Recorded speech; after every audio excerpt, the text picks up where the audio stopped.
Buenas, buenas, ¿cómo están? Buenos, ¿cómo están? ¿Cómo les ha ido a todos? Les recuerdo, mi nombre es Cristian Martínez y en el día de hoy vamos a hablar sobre las nuevas prácticas sindicales. Para comenzar este tema, primero vamos a comenzar un poquito atrás. Vamos a ver la historia, cómo comienza, y de ahí vamos a ir mirando los adelantos, lo que hemos ganado. Entonces, creo que comencemos. Con eso a las actividades y fenómenos económicos, siempre ha estado el derecho al trabajo y a la seguridad social. Las dos guerras mundiales tuvieron que ver con vulneración flagrantes de los derechos humanos. Y a partir de 1945, con el surgimiento de la organización las Naciones Unidas, surgen las declaraciones de los derechos que hoy conocemos. La principal fuente de derecho internacional de trabajo y la seguridad social es la Organización Internacional del Trabajo, que la conocemos como la OIT. Fundada al culminar la Primera Guerra Mundial en 1919, dentro del marco del Tratado de Versalles.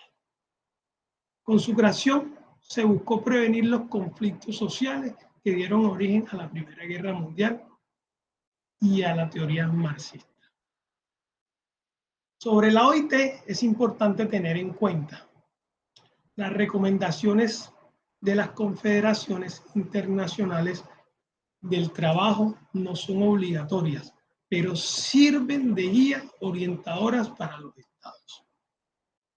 La Corte Constitucional Colombiana, que constituye parte del Estado, le ha reconocido poder vinculante algunas recomendaciones del Comité de Libertad Sindical aprobados con el Consejo Administrativo de la OIT.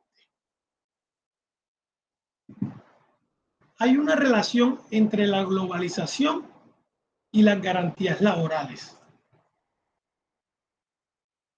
También existe un convenio de la OIT, es un tratado internacional que le genera al Estado que lo ratifica obligaciones internacionales de estricto cumplimiento. Entonces, a partir del año 2000, el derecho colectivo al trabajo se formó por vía jurisprudencial con fundamentos en convenios internacionales. Desde el 2002 a la fecha existen 859 organizaciones sindicales. ¿Qué nos quiere decir esto? Que cada pasar de la historia, pasar de los tiempos, cada vez los trabajadores tienen más respaldo para seguir adelante, sentirse seguros de mejorar sus situaciones laborales. Actividades de la OIT. ¿Qué temas nos manejan claramente la OIT?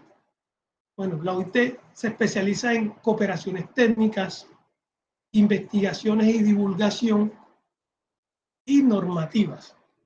En las normativas que encontramos, 1, tratados internacionales obligatorios para el Estado que los ratifica.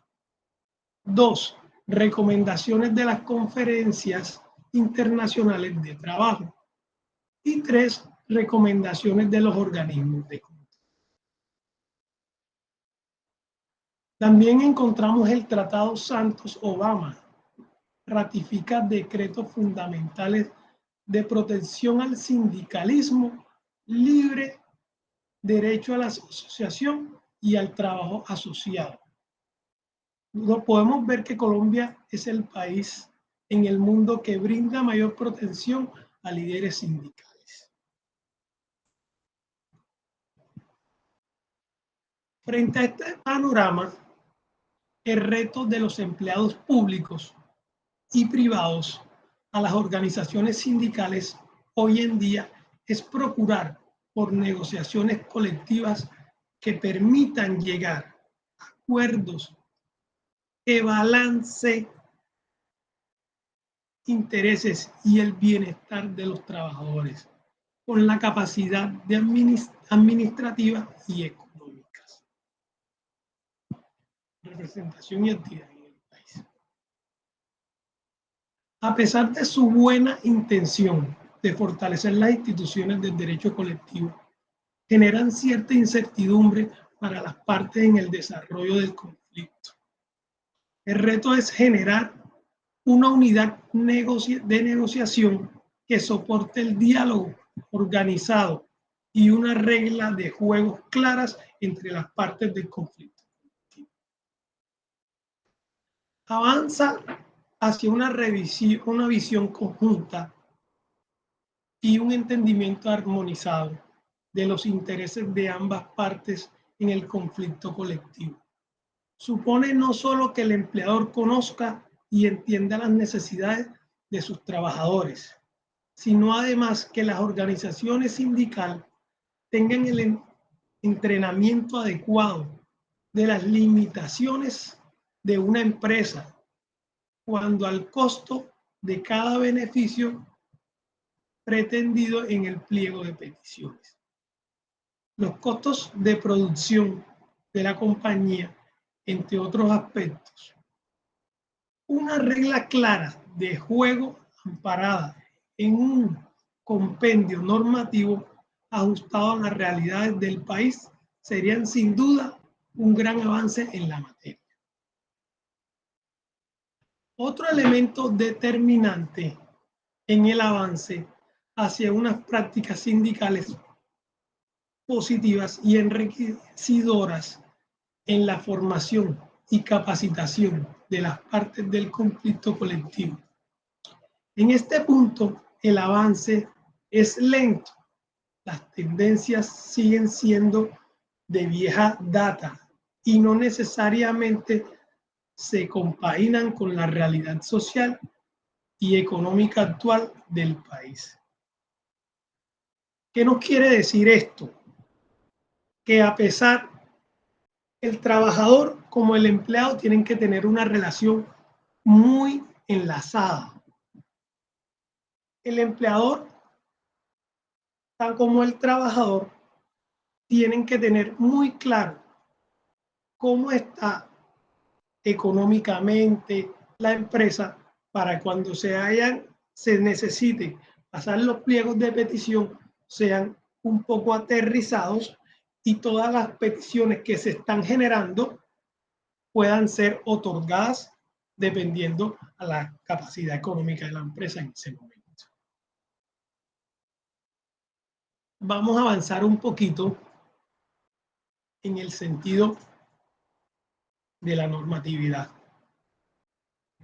En este sentido, y con el fin de garantizar el derecho constitucional de los trabajadores del sector público de negociar sus condiciones laborales, preservar la vida y dar cumplimiento a los protocolos de bioseguridad, se hace un llamado a las entidades a instalar o dar continuidad a la mesa singular o de contenido particular por la entidad a partir del mes de junio del 2020.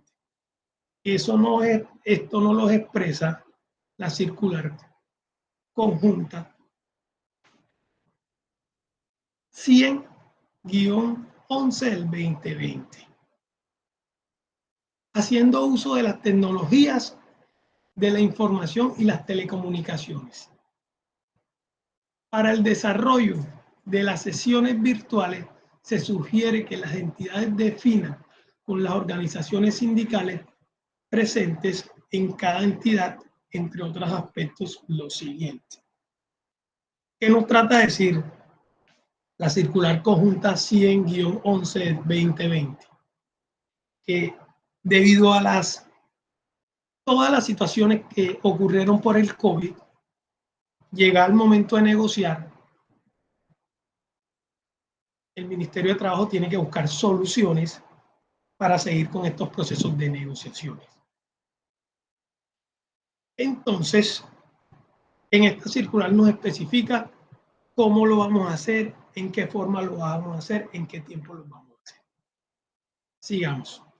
Entonces, primera recomendación que nos da la circular es las herramientas de comunicación a utilizar teniendo en cuenta los parámetros tecnológicos y requerimientos de conexión.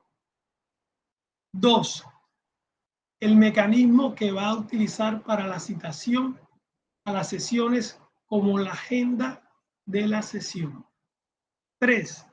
Tiempos máximos de la sesión y de las intervenciones en procura de alcanzar el objetivo definitivo para las mismas.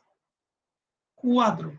Definir los contenidos a tratar en el listado de participantes en cada sesión en aras de una mejor utilización del tiempo.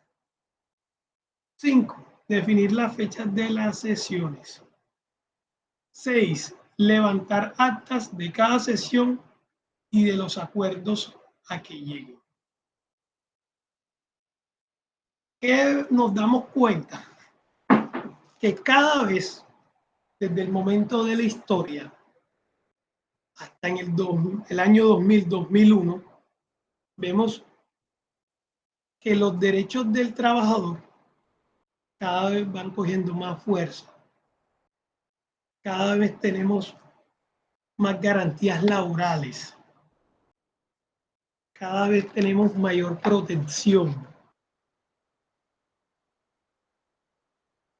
Es que persigue el trabajador las mejoras de las condiciones laborales.